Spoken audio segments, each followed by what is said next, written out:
eli nämä on niin kuin nyt uusimpia maalauksia 2022 valmistuneita.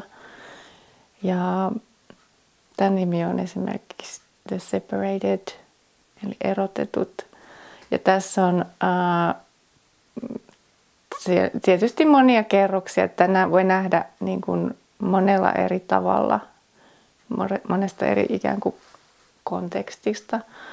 Mutta ehkä semmoinen, että meissä jokaisessa on monia eri ikään kuin puolia ja semmoista vastakkaisia niin kuin ilmiöitä.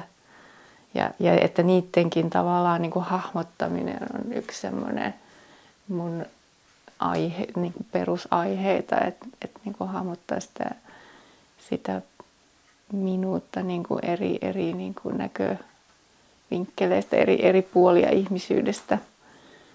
Ja sitten tietysti niin kuin tässä on myös niitä semmoisia muita kerroksia, joissa sitten niin kuin voi kokea just semmoista niin kuin surua jostain semmoisesta todellisesta niin kuin menetyksestä.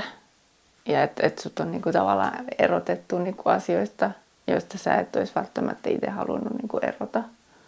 Mutta että tilanteet ja elämä on niin kuin sen luonto, niin kuin senlaista, että asiat voivat sitten johtaa tilanteisiin, missä kokee eron ja semmoisen niin kuin välimatkan.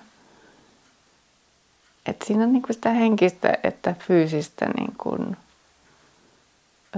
ikään kuin välimatkaa ikään kuin yritetty tavoitella.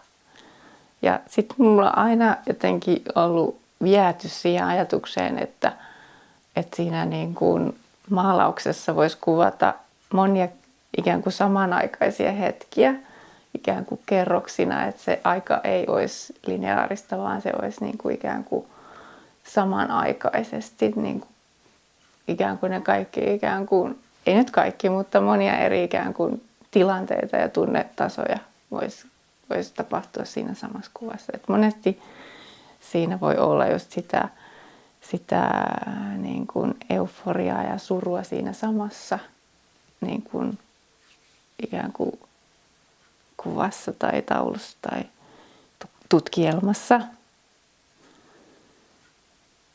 Mutta jokainen saa kokea sen niin kuin itse sitten haluaa. Mutta näin mä olen sitä pyrkinyt lähestymään.